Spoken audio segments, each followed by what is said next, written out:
सत्संग में जो आएगा, सत्संग में जो आएगा, गुण गोविंद गाएगा, गोविंद गाएगा। सत्संग में जो आएगा, सत्संग में जो आएगा, गुण गोविंद गाएगा, गोविंद गाएगा। वो बंदा जीवन में जीवन में तेरे रूप को पाएगा,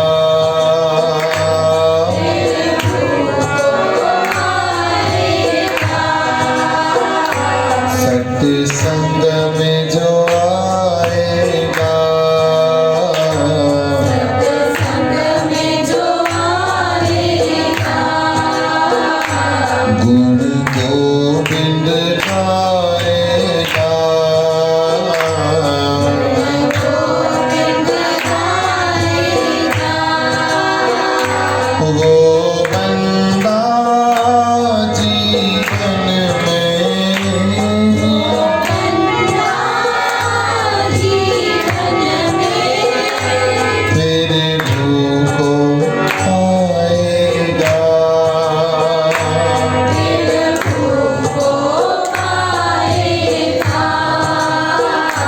सत्संग में जो आएगा, सत्संग में जो आएगा, यहाँ राम भी मिलता है, राम भी मिलता है, घनश्याम भी मिलता है, घनश्याम भी मिलता है। अगर सच पूछो तो यहाँ विश्राम भी मिलता है, सच पूछो तो यहाँ विश्राम भी मिलता है, सत्संग में जो आएगा, सत्संग में जो आएगा, गुण गोविंद गाएगा, गोविंद गाएगा। वो बंदा जीवन में जीवन में तेरे मुँह को पाएगा,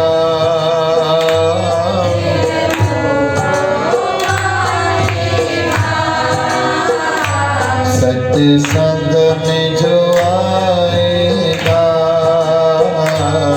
सत्संग में जो आएगा, राम राम राजा राम,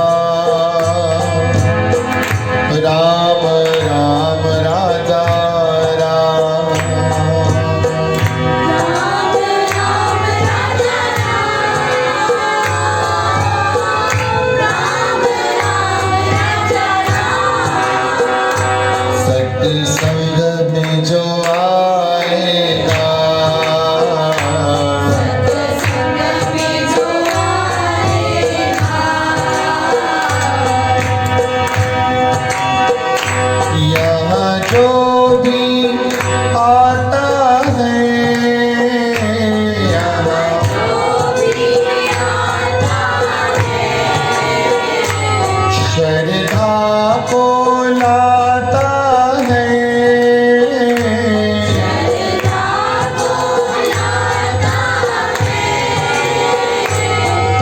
सत्संग की कृपा से शांति को पाता है।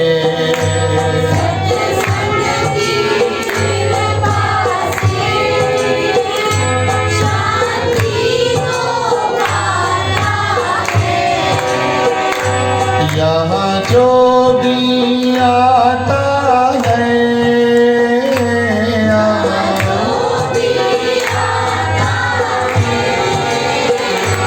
श्रद्धा को लाता है।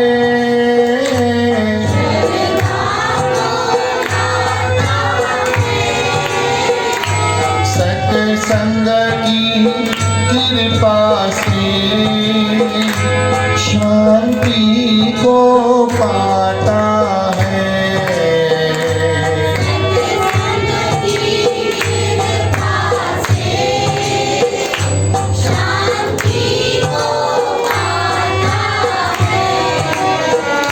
सत्संग में जो आएगा,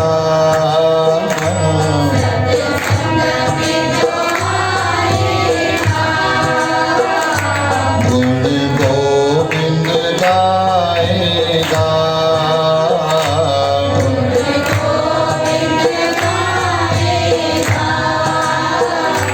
वो बंदा जीवन में, वो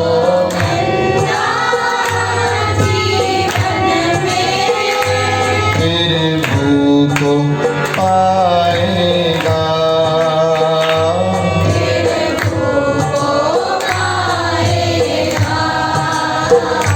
सत्संग में जो आएगा,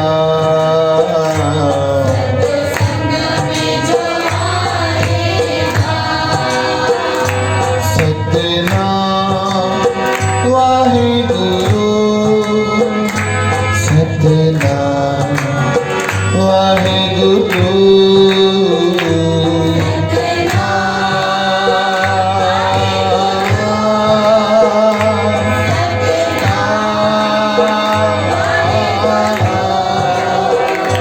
सतनाम वाहेगुरु,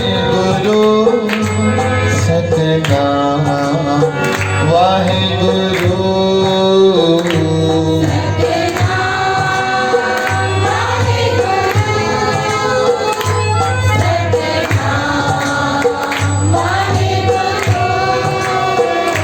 सत्संग में जो आएगा,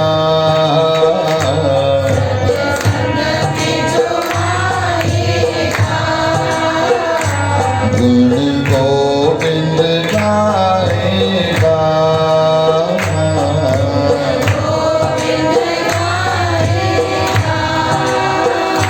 सत्संग सहारा है,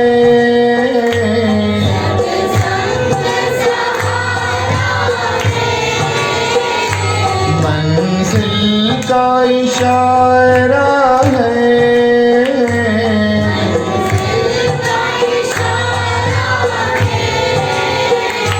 नित्य सत्संग जो करता, प्रभु को प्यारा है।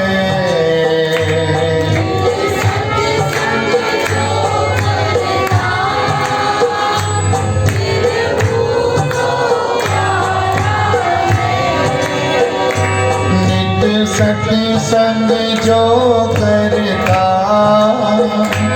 प्रीतम को प्यारा है।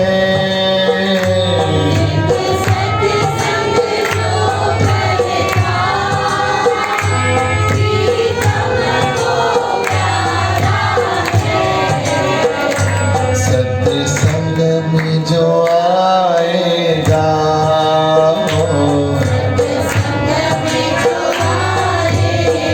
सभी जो गुण गोविंद गाएगा,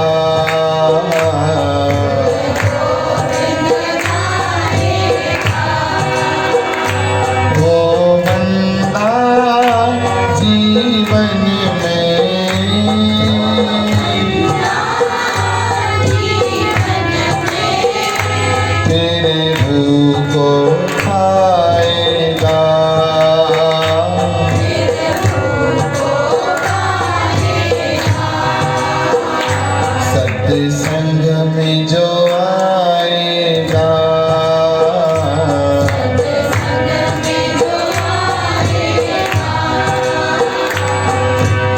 राम राम राजा राम,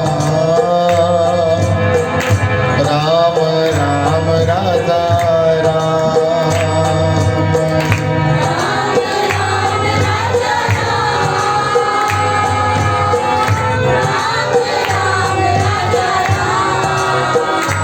सत्संग में जो आएगा,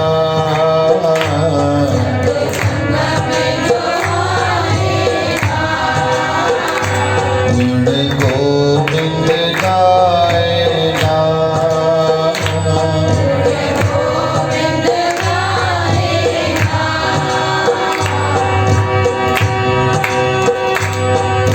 गाविए सुनिए मन रखिए भाव मन, गाविए सुनिए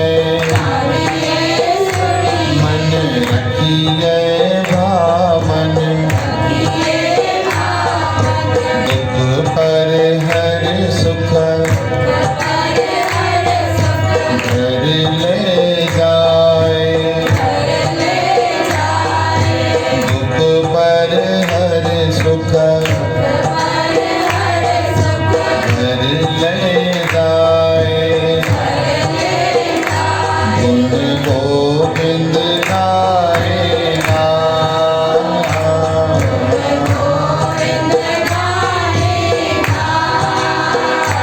वो बंदा जीवन में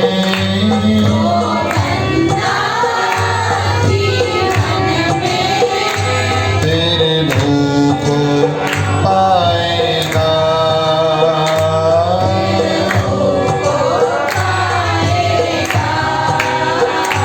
सत्संग में जो आएगा,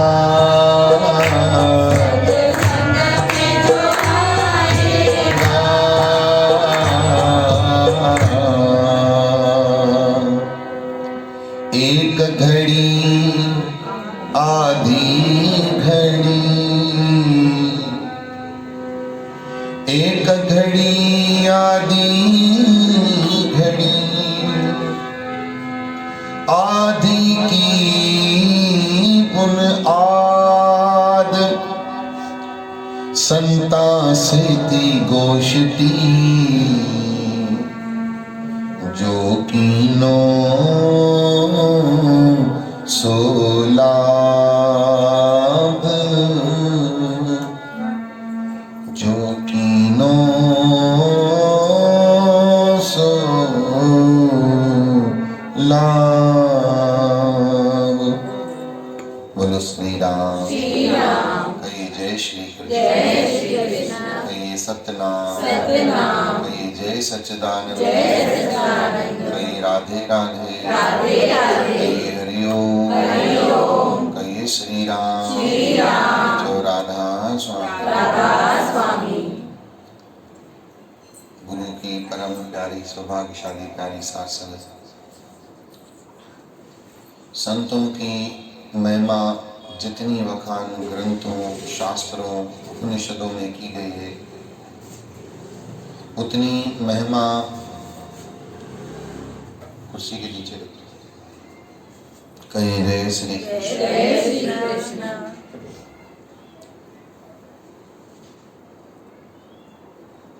वो सब शास्त्र, उपनिषद, वेद, पुराण, ग्रंथ, सभी का एक ही मत है, सब ते उत्तम हरि की कथा, भगवान की कथा और संतों का संग।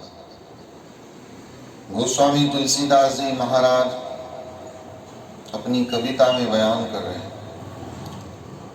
जब भीलनी छबरी माता से राघवेंद्र सरकार की भेंट हुई, अब ठाकुर जी से मांग रही है छबरी कि प्रभु जी कुछ उपदेश दो, तो उस प्रसंग में भगवान श्री रामचंद्र जी ने नवदा भक्ति का उपदेश दिया है। नवदा भक्ति का मतलब 9 किस्म की भक्ति, वो आपको पूरे विश्व में दिख जाएगी। भगवान की भक्ति 9 टाइप से होती है। नाचना भी भगवान की भक्ति है, कीर्तन भी भगवान की भक्ति है, सेवा भी भगवान की भक्ति है, आत्म साध करना भी भगवान की भक्ति है। बाकी जो कुछ लोग अपने मन घड़त बना लेते हैं ना कि घर की सेवा भी तो भगवान की भक्ति है, वो राम भगवान के बाद उन्होंने अपनी 10वीं पैदा की। कहिए श्री राम। श्री राम। वो भक्ति नहीं, वो मोह पास है। क्या है? वो फर्ज है, वो भक्ति नहीं है, वो एक फर्ज है, संसार का नाता है। और उसमें नाते में फंसोगे तो कोई काल छुड़ाने वाला नहीं है। कहिए श्री राम। श्री राम। तो उसे भक्ति मत समझिए। नवदा भक्ति का उपदेश भगवान रामचंद्र जी ने दिया और भगवान श्री रामचंद्र जी ने कहा इस 9वीं भक्ति में से अगर एक भी भक्ति तुम अपनाते हो तो तुम्हारा कल्याण निश्चित है। एक भी। तो उस नवदा भक्ति में समझाया गया, प्रथम भगत कर संतन संगा।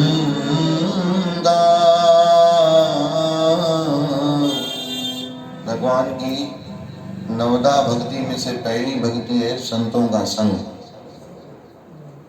अगर आपने संतों का संग किया है तो भगवान की भक्ति आपकी चल रही है। कहिए श्री राम। श्री राम।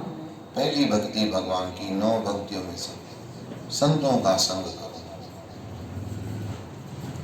संतों का संग जीव को तार देता है। वट भागी पाई सत्य संगा। संतों का संग भी किसी भाग्यशाली को प्राप्त होगा। सबको प्राप्त, सबके नसीब में संतों का संग नहीं है।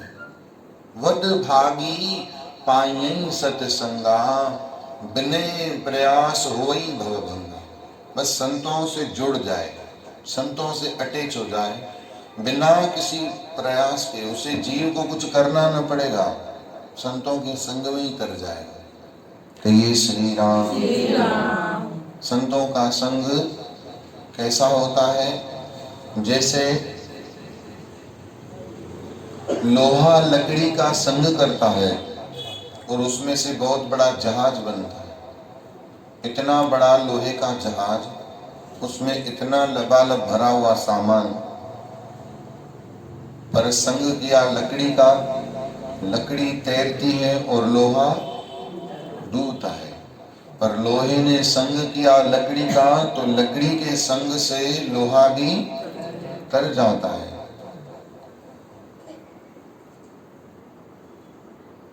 इसी प्रकार से संतों का संग भी ऐसा ही है। हम सब लोहे के समान हैं और साधु संत औलिए पीर फकीर ये कौन है? लकड़ी के समान है, काष्ठ के समान है। इनका संग करेंगे तो हम भी तर जाएंगे। कहिए श्री राम। और भगवान लक्ष्मी की बात टाल सकते हैं, अपना कहा हुआ और अपना किया हुआ भी टाल सकते हैं, पर कभी भी संतों का बोला हुआ टाल नहीं सकते। प्रबल प्रेम के पाले पड़ते, प्रभु को नियम बदलते देखा। अपना मान टले टल जाए, पर भगत का मान न टलते देखा। भगवान ने कभी भी अपने भक्तों का, संतों का मान टलने नहीं दिया। भगवान अपने कदम भले खुद पीछे ले लेंगे, पर अपने संतों को कभी नीचे होने नहीं देते, उनकी वाणी को कभी भी पीछे होने नहीं देते। इसलिए पहली भक्ति कौन सी? श्री रामचंद्र जी ने कहा संतों का संग करो। कहिए श्री राम। श्री राम। और संतों का संग क्या है? यही जो आप आते हो ना शाम को, सत्संग में जो यही संतों का संग है। संतों का संग करोगे तो संत बीच बीच में भक्ति भी कराएंगे, ज्ञान भी देंगे, भगवान की कथा भी सुनाएंगे, भगवान की महिमा भी बताएंगे। कहिए श्री राम। श्री राम। बोले कि कौन सा कोई मोटा मोटा फायदा बता दो, संतों के संग का कोई है मोटा फायदा? तो बोले बताते हैं। एक सूरदास संत थे, तो जब सत्संग करते थे तो वो बोलते थे आ गए, तो सारी संगत और पंगत बोलती थी हाँ गुरुजी आ गए। तो महात्मा की प्रेयर होती थी, पहले भक्ति होती थी, अरदास होती थी। आप सब तो थोड़ा बाद में आते हो, जब शुरू में आओगे तो देखोगे तो यहाँ पे आरती भी होती है, रहरास भी होती है, अरदास भी रोज होती है, अमृतांजलि का पाठ भी रोज होता है। 6 बजे से नियम शुरू होता है, आप तो 7 बजे आते हो। कहिए श्री राम, जोर से बोलो ना श्री राम। जो जीवन में उतारने योग्य है वो नियम शुरू हो जाता है 6 बजे। रहरास भी होगी, अरदास भी होगी, राम नाम की ध्वनि भी होगी, गायत्री मंत्र भी होगा, मात्रा साहब भी होगी, अमृतांजलि भी होगी, आरती भी होगी, अरदास भी होगी, वो सब होता है। तो संतों ने अरदास करवा के सबसे पूछा बैठ गए? तो बोले हाँ जी गुरु जी बैठ गए। कथा मैंने शुरू करें तो बैठ गए। संत बड़े प्यार से बोलते थे रोज। अब जब कथा खत्म हो जाती थी तो महात्मा जी पूछते थे अब जा रहे हो? हाँ गुरु जी अब जा रहे हो। तो रोज गुरु जी पूछते थे क्या आ गए, बैठ गए, जा रहे हैं? हुआ असर ऐसा, एक सत्संगी रोज उसको संतों की वाणी, वो नींद में सत्संग में गया। कभी कभी देखते हो सत्संग नींद में मंदिर आता है, झूठ मत बोलना, कौवा काट खाएगा नहीं तो। बोलो हरे राम। नींद में वही आता है जिसके बारे में व्यक्ति सोचता रहता है ना। हम सारा दिन किसके बारे में सोचते रहते हैं? संसार के बारे में, माया के बारे में, कर्ज के बारे में, मर्ज के बारे में। तो नींद में भी फिर क्या आएगा? वही आएगा ना, थोड़ी सत्संग आएगा। तो ये बड़ा प्रभावी था, सत्संग की बातें करता रहता था। ये सोया तो नींद में सत्संग में गया। अब जब ये नींद में स्वप्न में सत्संग में गया, उसी वक्त इसके घर में सच्ची मुच्ची में चोर आ गया। अब जैसे ही खिड़की खोल के फलांग लगाने लगा तो ये नींद में, इसको गुरुजी कह रहे थे आ गए, तो ये नींद में बोले आ गए।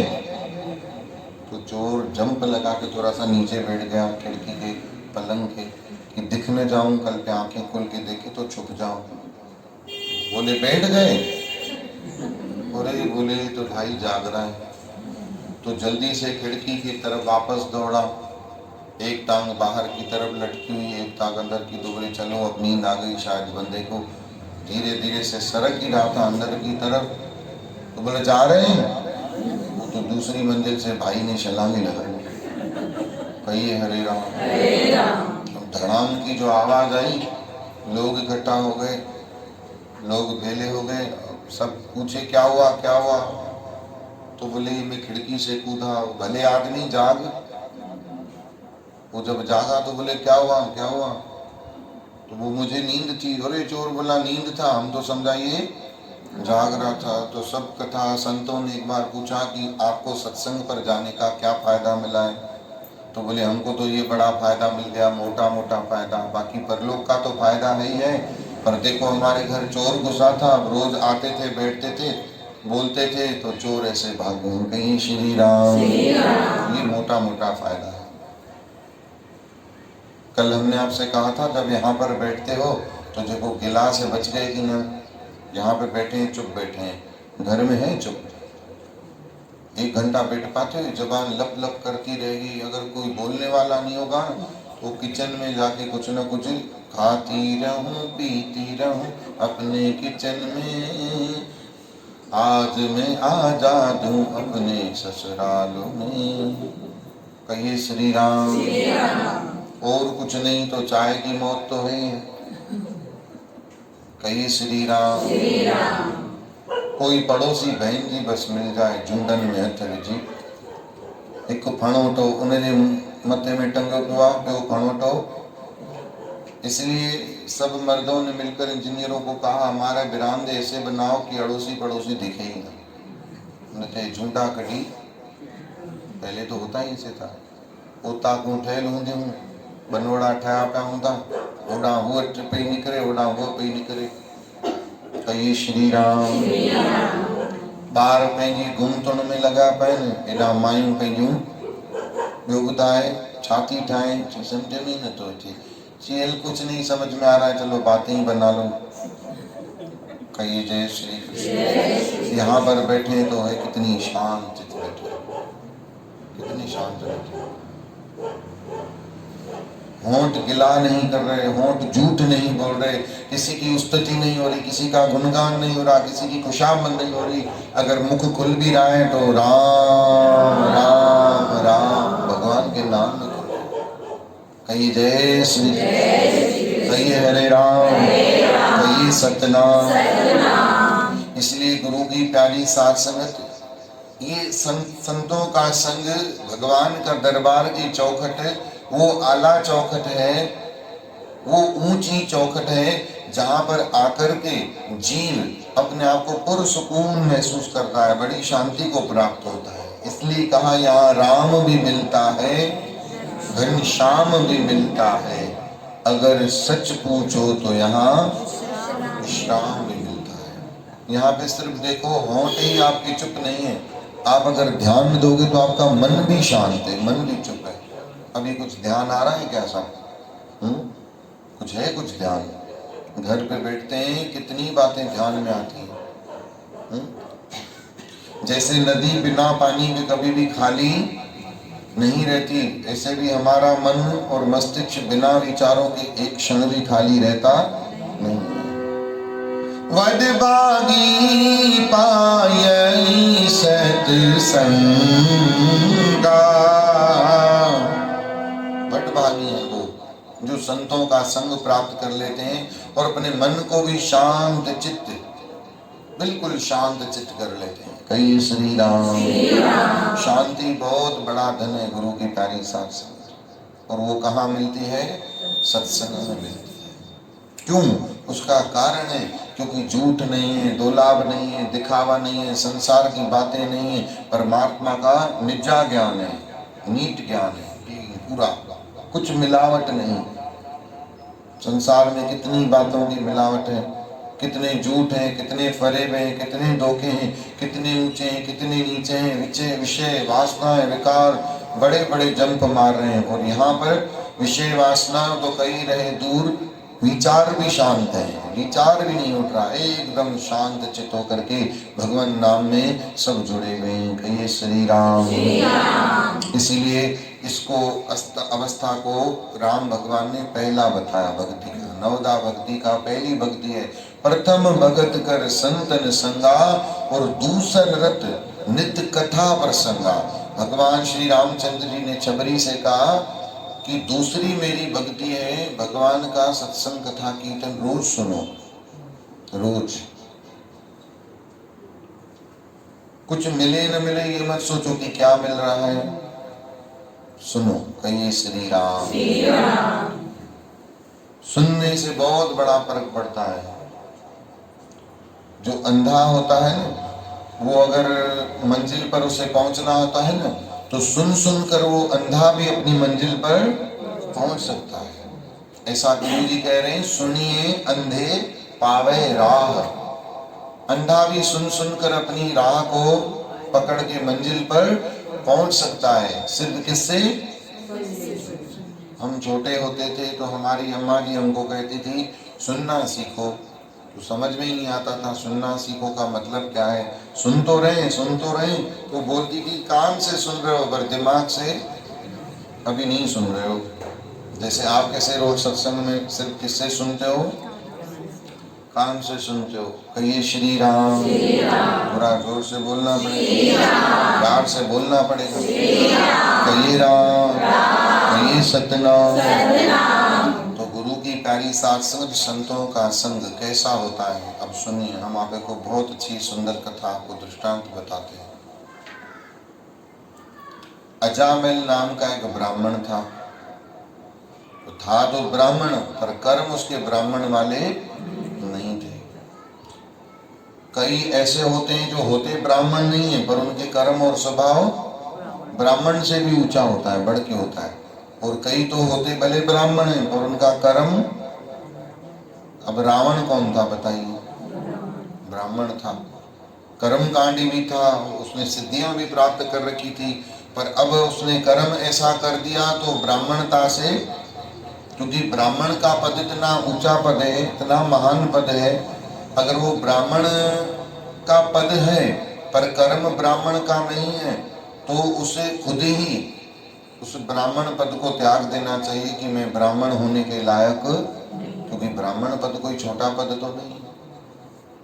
4 वर्णों में भगवान कृष्ण ने गीता में कहा है 10वें अध्याय में, चारों वर्णों में जो पहला वर्ण है ब्राह्मण, वो तू मुझको जान। भगवान श्री कृष्ण ने कहा है विष्णु भगवान के मुख है ब्राह्मण। था तो ब्राह्मण पर कर्म खोटे थे, पर स्त्रीगामी था, पराय धन को हड़पता था, पराय धन में बुरी नजर होती, पराय स्त्री में बुरी नजर होती, वेश्यागामी था। एक दिन उसके घर में निज पुत्र पैदा हुआ, भयानक भी बड़ा था अजामिल, उससे कोई जीत भी नहीं पाता था। तो उसे जब अपना पुत्र हुआ स्वयं का, तो उसे मन में भाव आया कि मैं अपने पुत्र को संतों के पास दुआ लेने के लिए लेकर जाऊं। अब देखो, संतों के पास लोग पहले ही पहुंच गए, बोले महाराज ये आपके पास आ रहा है, ये बड़ा दुराचारी है, ये बड़ा अभिमानी है, विषय विकारी है, आपके पास आ रहा है, इसका कल्याण कीजिएगा।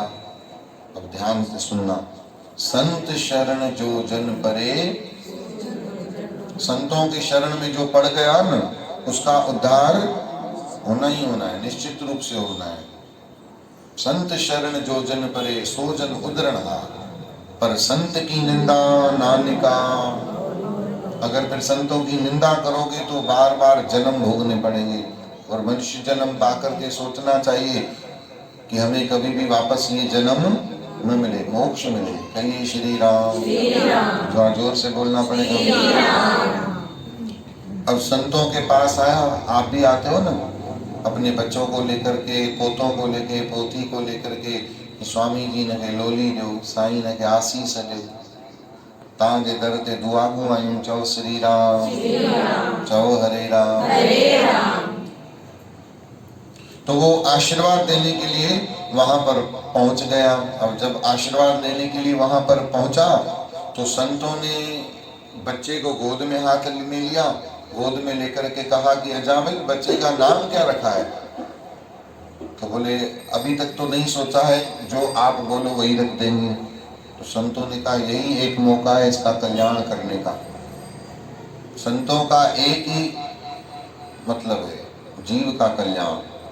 संतों का सिर्फ एक ही मकसद है, जीव का कल्याण। गुरु की वाणी कह रही, जन्म मरण दुहु में नाही। जो संत महात्मा होते हैं जन्म मरण के चक्कर में नहीं है। जन्म मरण दुहु में नाही, जन पर उपकारी आए। जो ये महात्मा आए हैं, आए परोपकार के लिए। परोपकार माने दूसरे का कल्याण करने के लिए आए। कहिए श्री राम। आप परोपकार इतना कर सकते हो कि भूखे को खाना खिला सकते हो ना। आप इतना परोपकार कर सकते हो ना कि किसी को पैसा दे सकते हो। आप इतना परोपकार कर सकते हो, अपने घर में किसी को रहा सकते हो, बराबर। पर आप ये परोपकार कर सकते हो कि उसका कल्याण कर दो, कर सकते हो। पर संतों का दूसरे परोपकार तो जो हम करते हैं वो तो उनमें गुण भगवान की कृपा से नाम गोली में है ही है। इतने बड़े गुण हैं कि कबीर जी तो रास्ते में अपने कपड़े भी उतार करके जरूरतमंदों को दे देते थे। पर इतने बड़े परोपकारी होते हैं जो जीव का भी कल्याण कर देते हैं। तो जन्म मरण दुहु में नाही, जन पर उपकारी आए। बोले ये जो महात्मा है जन जन्म में है न मरण में है, जन्म मरण दुओं में नाही, जन पर उपकारी आए, जीव दान दे भक्ति लाए। ये जीव को नाम का दान दे करके भक्ति प्रदान करते हैं संत। जीव दान दे भक्ति लाइन और हर्ष्यों लैन मिलाए। ये महात्मा इतने सबली हैं, सबली मन इतने सक्षम हैं, हर्ष्यों लैन मिलाए, भगवान से भी मिलाने की ताकत रखते हैं। कहिए सत्यनाम, जोर से बोलना पड़ेगा, प्यार से कहिए वाहेगुरु, जय श्री राम। अब ध्यान से सुनना एक एक शब्द। अजामिल ने कहा ठीक है, इसका नाम जो आप रखें, तो संतों ने कहा इसका नाम बालक का हम रखते नारायण, और आप जब भी इस बालक को पुकारो तो नारायण के नाम से पुकारना। कहिए श्री राम। तो ये अच्छी बात है, भगवान का नाम भी है। तो अजामिल सारा दिन अपने बेटे को बुलाता रहता था, अरे नारायण कहाँ है, नारायण कब आएगा, नारायण कहाँ जा रहा है, नारायण खा लो, नारायण पी लो, आओ नारायण मैं तुमको सुला दूं। तो देखो संतों का कितनी देर का संग, थोड़ी देर का संग, और उसके मुख पे संतों ने राम के नाम की माला परोस दी। कहिए श्री राम। अब वो जब परोस गई तो जब भी पिताजी अपने पुत्र को बुलाते तो नारायण के नाम से बुलाते। अब एक दिन ऐसा आया जो अजामिल की मौत का दिन था, आखिरी मृत्यु का आखिरी दिन था। अब जब बेटे को बुलाए, प्यास लगी, नारायण मुझे पानी पिलाओ, नारायण मुझे पानी पिलाओ। अजामिल को अंत काल में नारायण सुधाई। अब जब पुकार रहा था बेटे को तो सीधा नारायण की तरफ ध्यान चला गया। कहिए श्री राम। जब बुलाया उसी वक्त प्राण निकल गए। इधर से यमदूत भी आए और उधर से विष्णु भगवान के दूत भी आए। यमदूत बोले हम ले जाएंगे, जीवन भर पाप की हैं। विष्णु भगवान के बंदे बोले हम ले जाएं, जीवन भर नाम जपाए। तो बोले कहाँ से नाम जपाए, तो अपने पुत्र को बुलाता था। कहिए श्री राम। जोर से बोलो। बोले जीवन भर इसने अपने पुत्र को बुलाया, पर अंत घड़ी में इसने नारायण भगवान को बुलाया। तो सुनने वाले यूं मत समझ बैठना कि चलो जीवन भर न जब के हम भी अजामिल की तरह आखिरी में एक बार बुला लेंगे, हे प्रभु आ जाओ, तो ऐसे होने वाला नहीं है। आखिरी घड़ी में याद भी वो ही आता है जो हमेशा याद रहता है, जो हमेशा साथ रहता है। कहिए जय श्री कृष्ण। तो अजामिल बोले ये तो दोनों लड़ पड़े। लड़ते लड़ते धर्मराज के पास पहुंचे तो धर्मराज ने फैसला किया कि जो अंत घड़ी में नारायण का जाप करता है उसके जीवन भर के किए हुए सारे पाप। तो फिर जमदूत बोले ऐसे तो फिर सारे कलयुग के लोग तो यूं ही बोलेंगे चलो हम अंत घड़ी में जपें। तो अंत घड़ी में धर्मराज बोले इनको याद आएगा ही नहीं, क्योंकि जीवन भर जपा ही नहीं तो अंत में भी याद आएगा ही नहीं। कहिए श्री राम। तो नहीं ये हुआ कैसे, जीवन भर तो पाप किया। तो बोले अपनी जिंदगी में एक बार ही संतों का संग किया। कितनी बार?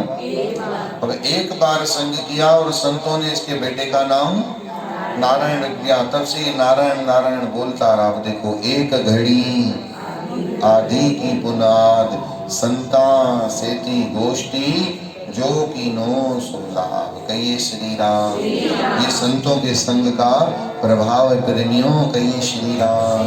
इसलिए बोलो सारे गाइए गुण गोविंद गाएगा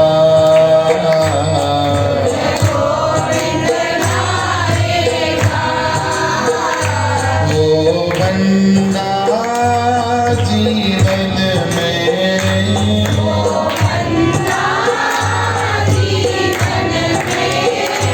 फिर भूखो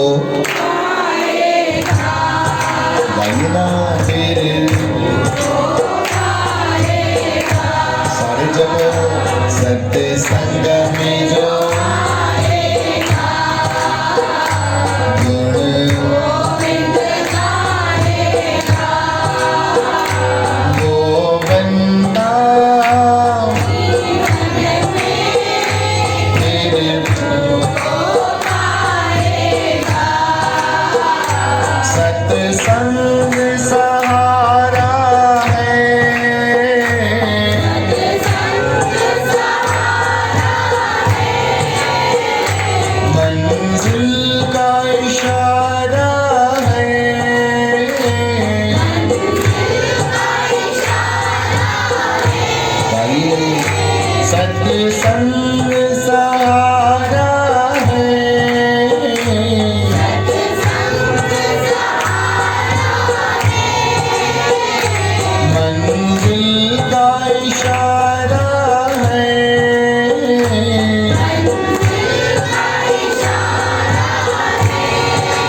सत्संग जो करता प्रभु को प्यारा है।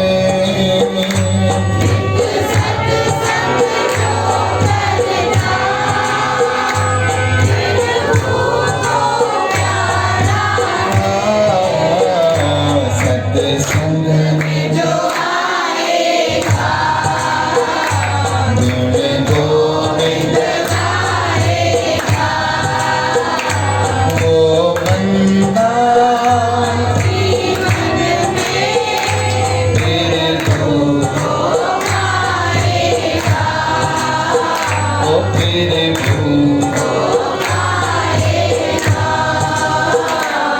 ध्यान से सुनना, सत्संग सहारा है और मंजिल का इशारा है।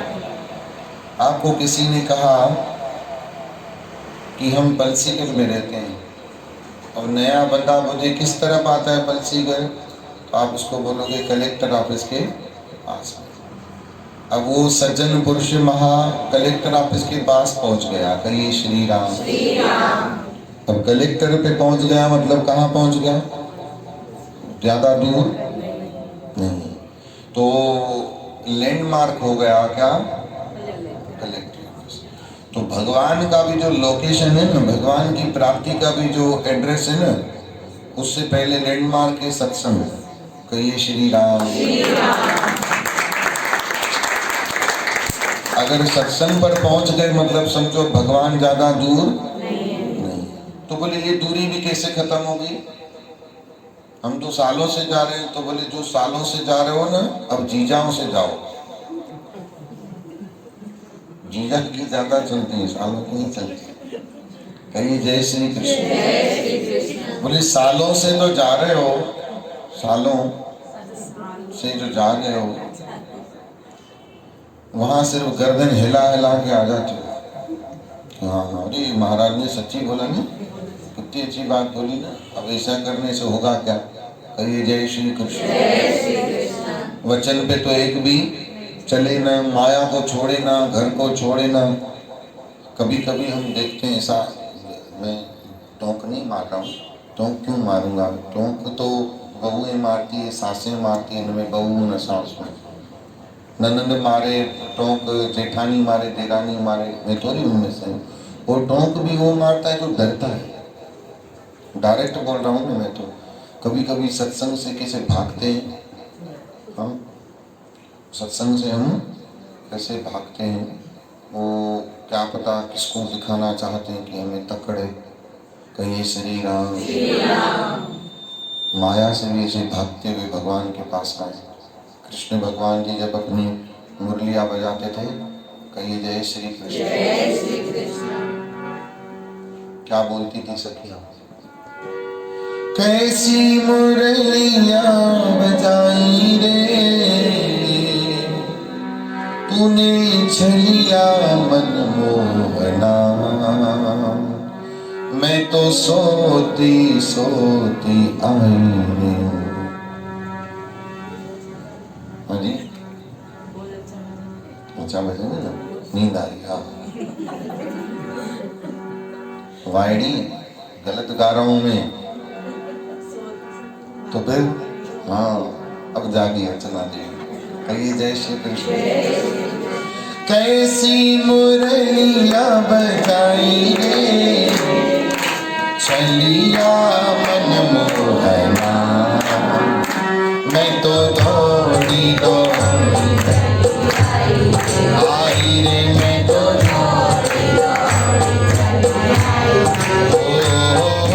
कैसी मुरलिया बजाई रे, कैसी तूने चलिया मनमोहना, मैं तो दौड़ी दौड़ी चली आई रे, मैं तो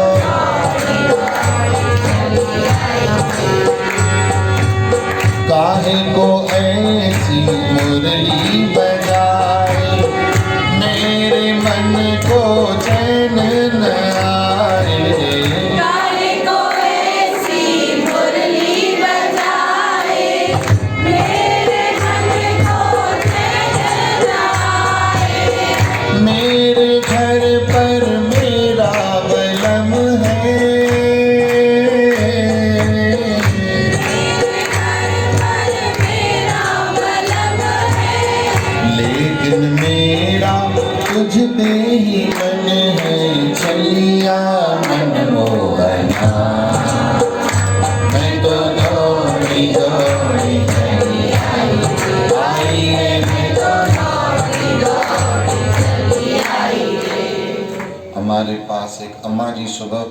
थी, खाने वाला से बोला करके टैक्सी डेली कहिए जय श्री कृष्ण। जय श्री कृष्ण। तो वो जब जाती थी तो जब आए तो कभी हम लेट आए तो टैक्सी वाला हमें मिल जाए तो उनको बोले, वो अम्मा को समझाओ, थोड़ा चिड़चिड़ करती है बहुत, आपके सत्संग पे आती है, आप गुरु जी हो, कहिए श्री राम। श्री राम। हमने कहा एक तरफा तो कभी सुनना नहीं चाहिए, तो पूछ लिया प्यार से हमने, तो क्या चिड़चिड़ करती है? तो बोले हम कभी 5 मिनट लेट इसको यहाँ लेके आते तो ये मुंह में यूं यूं करती है। कहिए श्री राम। अब भाई वो तो बहन जी से पूछो फावड़ा क्यों चलाती है? कहिए हरे राम, कहिए श्री राम। अरे नहीं, वो दिखता है भाई अम्मा गुस्सा कर रही है और जो बोलती है हमको समझ में तो नहीं आती है। भाई क्या बोलती थी ये सर, मुआ चंद्रा चवनी, मुआ चंद्रा टाइप कुछ बोलती है।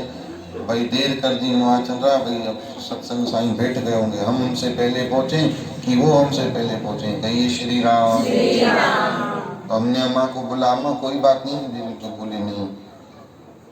अब उनका कहना कि देखो भाई मैं जल्दी जल्दी में खुद को तैयार करती हूँ और हमने खुद ये बात की गवाही, कभी कभी वो साड़ी की ढंग से क्रीज भी नहीं जमा के आए और बोले कि हम टाइम से पहुँचे, वो ज़्यादा जरूरी है।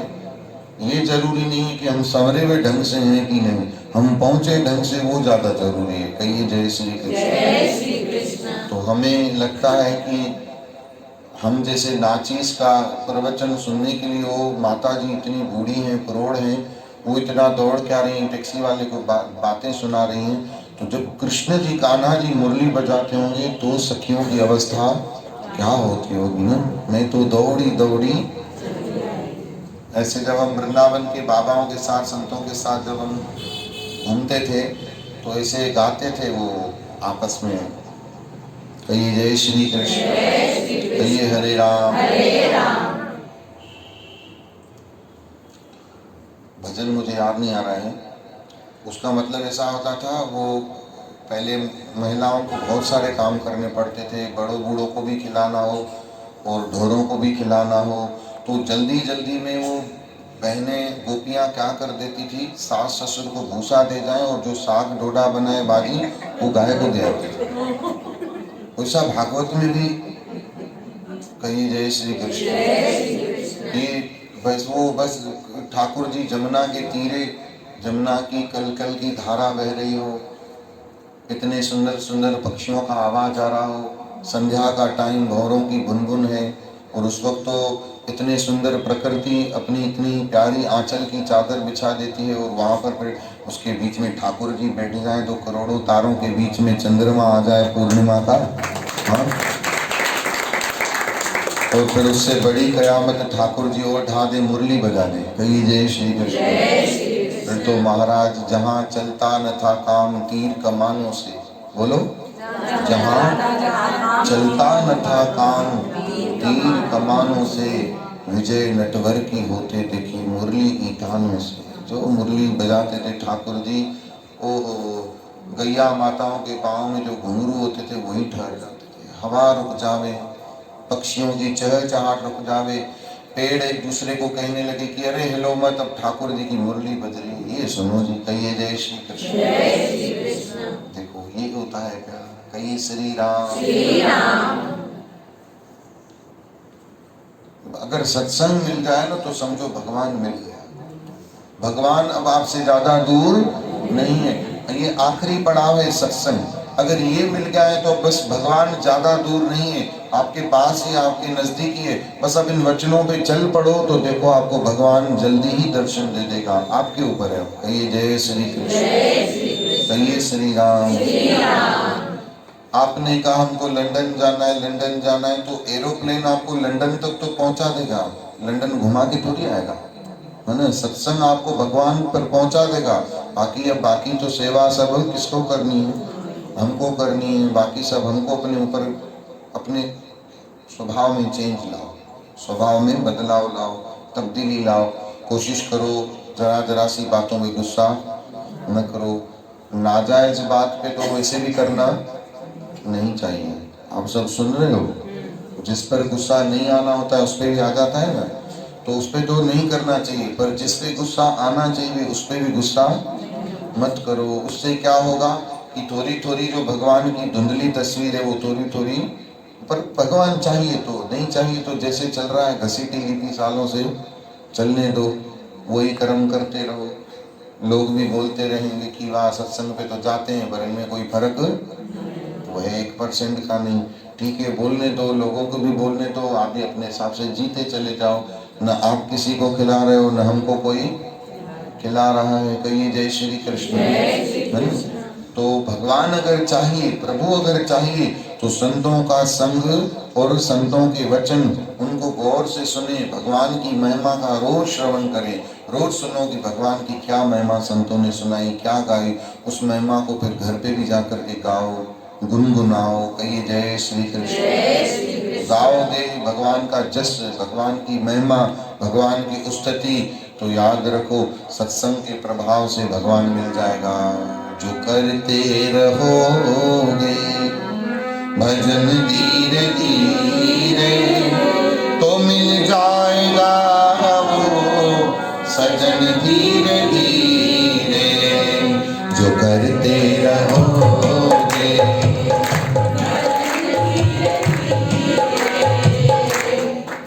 भजन धीरे धीरे का मतलब आवाज धीरे धीरे नहीं बोला मैंने, आवाज को तो टाप पे रखो, है ना। धीरे धीरे मतलब भजन करते रहो, धीरे धीरे पहुंच जाओगे, भजन को छोड़ने का नहीं, है ना। तो आवाज जोर से निकालो, जो करते रहोगे भजन धीरे धीरे तो मिल जाएगा सजन धीरे कोई काम दुनिया में मुश्किल नहीं है। कोई बात दुनिया में मुश्किल नहीं है। मुश्किल नहीं है, मुश्किल बोलो कोई काम दुनिया में मुश्किल नहीं है। जो करते रहोगे। धीरे धीरे गाली आवाज सुनाई नहीं क्या मुझे बोलना है, हाँ? ध्यान से सुनो, जो करते रहोगे। मैंने बोला सुनना ध्यान से, वरी तो को दिनों में चला। जो करते रहोगे यतन धीरे धीरे, जो करते कोई काम दुनिया में मुश्किल नहीं है। कोई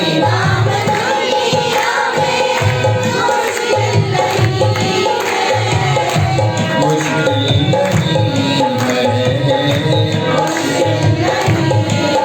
बोलो कोई काम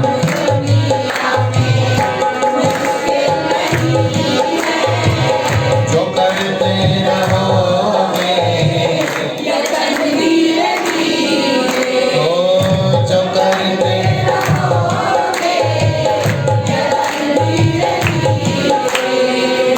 यतन करते रहोगे तो धीरे धीरे आपको जरूर कार्य पूरा हो जाएगा। यतन करोगे तो पहली बार याद करो जब आप माताओं बहनों ने चपाती बेली होगी बेलन चकला पर, तो गोली बनी थी क्या?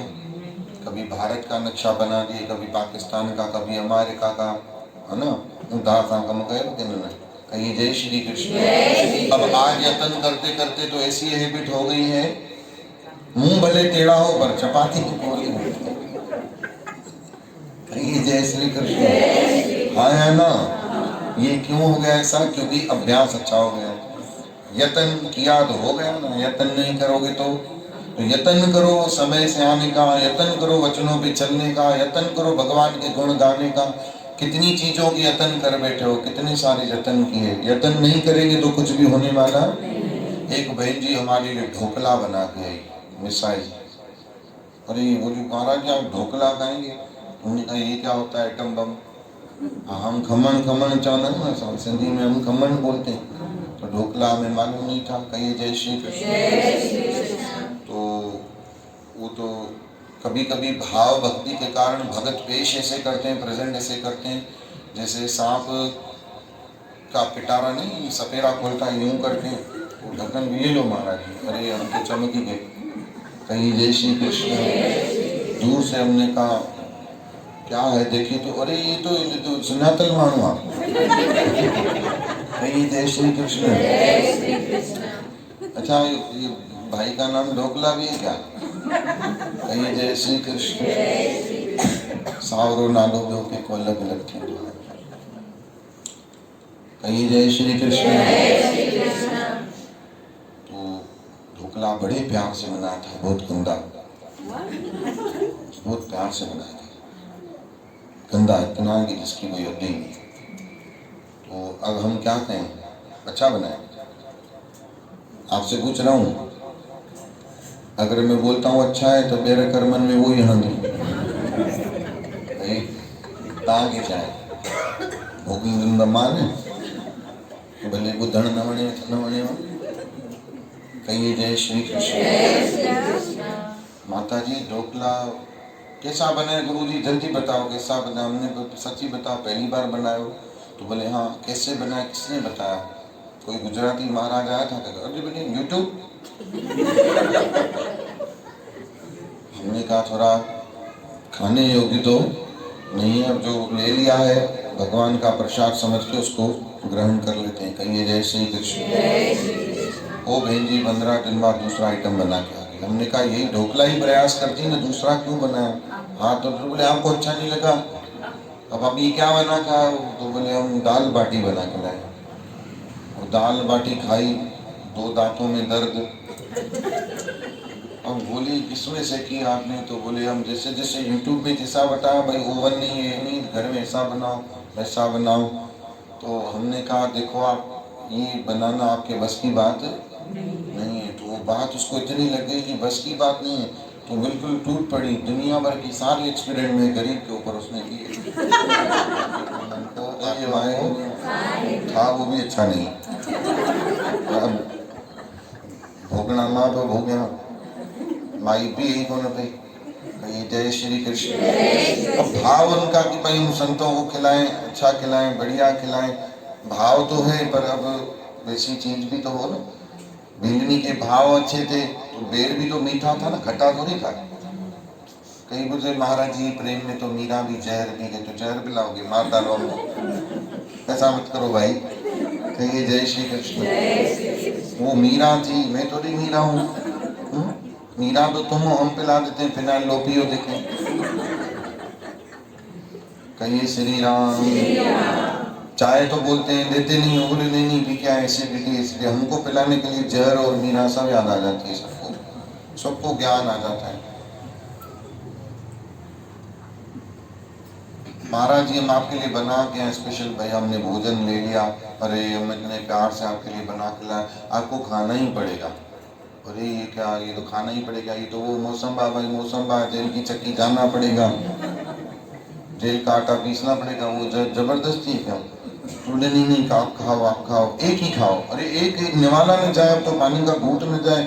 नहीं आप खाओ। खोल के बैठ जाते हैं टिफिन, और संतों के सामने, मैं अपनी घटना नहीं, सारे संतों की स्थिति ऐसी है। कहिए जय श्री कृष्ण। मैं थोड़ा सा ओपनली शेयर कर रहा हूँ, तव्हां पंहिंजा फट ॿुधाईंदा, मां न ॿुधायां। चओ हरे राम। मुंहिंजी केरु ॿुधंदो? कहिए वाहेगुरु। जोर से बोलो, प्यार से बोलो। शुक्र है वाहेगुरु बोल रहे, हमने बोला जोर से बोलो तो बोले जय माता दी, प्यार से बोलो जय माता दी। कहिए जय श्री राम। कहिए हरे राम। तो गुरु की प्यारी साथ संगत, देखो भाव का यत्न करोगे तो सब होता है। यत्न करने से, प्रयास करने से, प्रयास में निरंतरता होनी चाहिए। आप करके देखो, छोड़ो मत भजन को। बहुत गई थोड़ी रही, थोड़ी भी गुजर जाए, थोड़ी देर के कारण क्यों बेताल बजाए। वो निरंतरता, कंटिन्यूटी रखो। देखो आप नेम पक्का रखो, प्रेम पक्का रखो। कोई बरगलाए भी ना, हो सकता है आपको कोई रिश्तेदार नहीं आ रहा, हो सकता है भगवान ही जानबूझ करके भेज रहा हो तकलीफें, कि चलो आज मैं तुम्हें काम भेज देता हूँ, रिश्तेदार भेज देता हूँ, मेहमान भेज देता हूँ, शरीर में दर्द भेज देता हूँ, और कुछ नहीं से सुधरोगे तो चलो आज आलस ही भेज देता हूँ, ये भगवान सब करता है कि देखूं इसे मैं चाहिए कि नहीं। अगर भगवान चाहिए तो नेम को पक्का करो, देखो फिर भगवान जरूर मिलेगा। जो